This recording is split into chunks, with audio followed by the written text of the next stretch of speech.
안녕하세요. 여러분의 세금 고민을 싹 풀어드리는 싹풀TV 이승희 세무사입니다. 오늘은 주택임대사업자 6번째 시간 사후관리 소홀에 따른 과태료입니다. 네, 주택임대사업자는 세무서에 면세사업자로 등록합니다. 그러다 보니 아무래도 과태료에 취약할 수밖에 없습니다. 면세사업자는 1년 동안 부가세 신고를 한 번도 하지 않아도 되거든요. 그래서 세무사들도 본인도 1년에 한 번 소득세 신고만 하다 보니 아무래도 구청 등록 이후에 구청에서 요구하는 그런 사후관리에 아주 취약할 수 있습니다. 이참에 하나씩 차분히 살펴보도록 하겠습니다. 그리고 매번 영상 말미에 다음 영상을 안내해 드리고 있습니다. 끝까지 시청하셔서 다음 영상도 놓치지 마시기 바랍니다. 먼저 사후관리 소홀에 따른 과태료 도표입니다.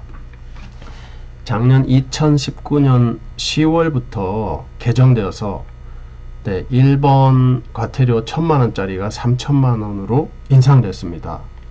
센 거부터 하나씩 보겠습니다. 임대사업자 등록 후 임대하지 않거나 양도한 경우는 무려 한 채당 3천만원입니다. 그러면 임대하지 않거나 양도한 경우는 어떠한 경우나 밑에 사례를 보겠습니다. 이 법은 개정되어서 2019년 10월 24일부터 적용되고 있습니다. 임대하지 않거나 양도한 경우는 중간에 매매, 증여 이런 경우가 있겠죠. 물론 허가를 받거나 신고를 하고 양도를 하는 경우는 과태료가 나오지 않습니다. 두 번째, 임대 조건을 위반하여 임대한 경우인데 임대 조건 위반의 대표적인 경우는 임대료 증액 제한 5%가 있습니다. 세 번째, 의무 임대 기간 중 본인이 거주하는 등 임대하지 않는 경우. 주택임대사업자 등록은 오로지 주택임대에만 사용한다는 약속이기 때문에 본인이 거주하면은 임대료 보지 않거든요. 그래서 과태료가 나오는데 이것 또한 무려 한 채당 3천만원입니다. 그 다음 대부분 해당하는 과태료가 2번 대부분 해당하는 과태료가 2번 500만원짜리입니다. 대표적인 게 계약 내용 설명 의무를 불성실하게 게을리한 경우, 임대차 계약을 체결하고 세입자한테 중요한 사항을 설명을 안 해주거나 부실하게 해서 임대차 계약 내용을 임차인이 잘 몰라서 분쟁이 생기거나 그럴 경우는 과태료가 부과될 수도 있습니다. 그리고 마지막으로 등록사항에 대한 말소 신고를 안 하면은 10%짜리 50만원짜리 싼 거 부과됩니다. 그리고 참고로 앞전에서 한 내용인데요. 말소 가능한 사유가 오른쪽 하단 표에 나와 있습니다.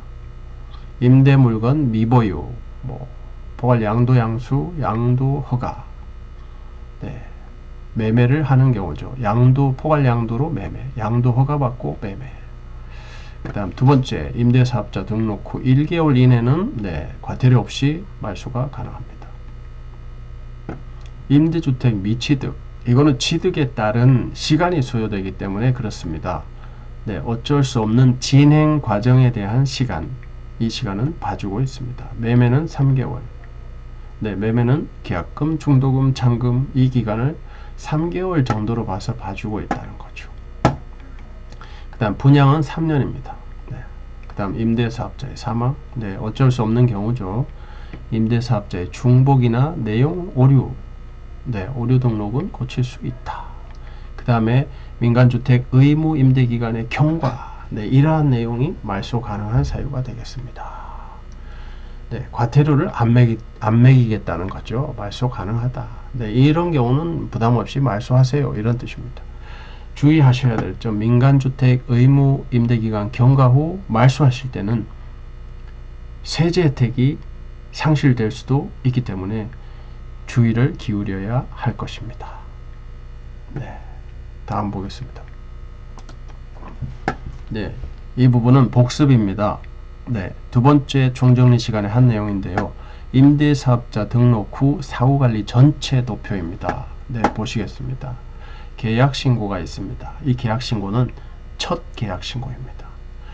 임대사업자로서 기본적인 사항, 기본적인 인적사항, 부동산 전체 상황, 네, 이런 것을 등록하고 그 다음에 임대차 계약을 신고하는 거죠. 네, 임대차 계약 첫 신고는 체결일로부터 등록일로부터 3개월 이내입니다. 그러다가 임대료가 인상되거나 내용이 변경되어서 등록사항에 대한 내용이 변경되는 경우는 변경 신고를 하게 되는데 변경일로부터 역시 3개월 이내.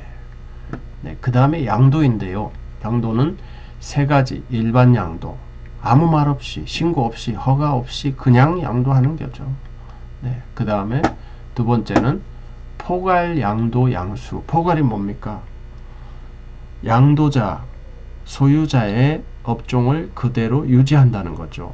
양도 현재 소유자가 주택임대사업자니까 매수자도 주택임대사업자를 등록하면은 또는 등록한다는 조건으로 매매하는 게 포괄 양수조죠. 네. 그 다음에는 허가 후. 허가는 어쩔 수 없이, 네, 허가는 밑에 사유가 나와 있습니다. 파산, 부도, 2년 연속 적자, 재개발, 재건축, 1년 동안, 최근 1년 동안 20% 임대 수입 감소, 이런 경우는 어려워졌으니 허하여 준다는 거죠. 허가해 주겠다는 거죠. 과태료 안 매기겠다는 거죠. 네, 하나씩 보겠습니다. 아무 말 없이 그냥 퍽 하고 양도해버리면은 국세도 토해내고 지방세도 토해내고 과태료도 부과받습니다. 당연합니다. 포괄 양도 양수는 임대사업자 등록을 유지하는 조건으로 파는 거죠. 그런 경우는 네, 그 양수자에게 혜택이 넘어가고 양수자가 이제 혜택을 이어받아서 시작해야 되니 양도자는 국세, 지방세 전부 다 세제 혜택 토해냅니다. 그렇지만 동질성이 유지되니까 과태료는 매기지 않겠다. 네. 임대사업이 어쨌든 임자만 바뀌어서 운전대만 바꿔서 굴러가고 있으니까 과태료는 매기지 않겠다. 이런 뜻입니다. 그리고 마지막으로 허가 후 너무 어려워졌어요. 그래서 허하여 줬습니다. 그런 경우는 허해진 허가 기간인 지방자치단체는 세제 혜택은 도해내지 않아도 된다. 어려워졌으니까. 그리고 과태료도 안 매겨. 네. 그렇지만 국세는 기관이 다릅니다. 내가 언제 허가해 줬어요? 이렇게 되는 거죠. 그러니까 국세는 토해내야 됩니다. 수많은 그 양도세, 소득세 혜택, 네, 포기하셔야 됩니다. 네. 그 다음 말소인데요. 말소는 완전히 끝나는 경우입니다. 말소 보겠습니다. 임대물건 미보유, 임대사업자 등록 후 1개월 이내 임대사업자 미취득, 요거는 이제 취득에 따른 소요 시간을 이제 인정해 주는 경우인데요. 네. 일반적인 매매는 3개월, 분양은 3년. 그 다음 임대사업자의 사망, 임대사업자 등록의 중복이나 내용 오류, 네, 이런 경우도 말소가 가능하고, 의무기간 경과, 네, 졸업했으니까 네, 말소할 수가 있겠죠. 그렇지만 졸업하셨더라도 그냥 유지하는 것이 유리할 수 있습니다. 의무기간이 경과하셨더라도 말소를 하시면은 세제 혜택이 박탈되는 것이 있습니다. 네. 그리고 네, 최근에 많이 전화 상담을 받은 내용인데요. 계약 변경 신고를 하실 때 기존의 세입자가 그대로 이어져서 묵시적 갱신이 되는 경우는 어떻게 합니까? 이렇게 전화를 많이 주셨습니다. 그런 경우는 아주 간단하게 변경 신고를 할 수 있도록 표준계약서 첨부 의무가 생략됩니다. 렌트홈 들어가셔서 비교적 간단하게 네, 변경 신고를 하실 수 있겠습니다. 네, 이상으로 주택 임대사업자 사후관리 소홀에 따른 과태료에 대해서 살펴보았습니다. 다음에는 건강보험료에 대해서, 주택 임대사업자의 건강보험료 어떻게 하면은 절약할 수 있을까? 네, 건강보험료에 대한 비법을 네, 소개해 드리겠습니다. 감사합니다. 오늘도 최고의 하루 되시기 바랍니다.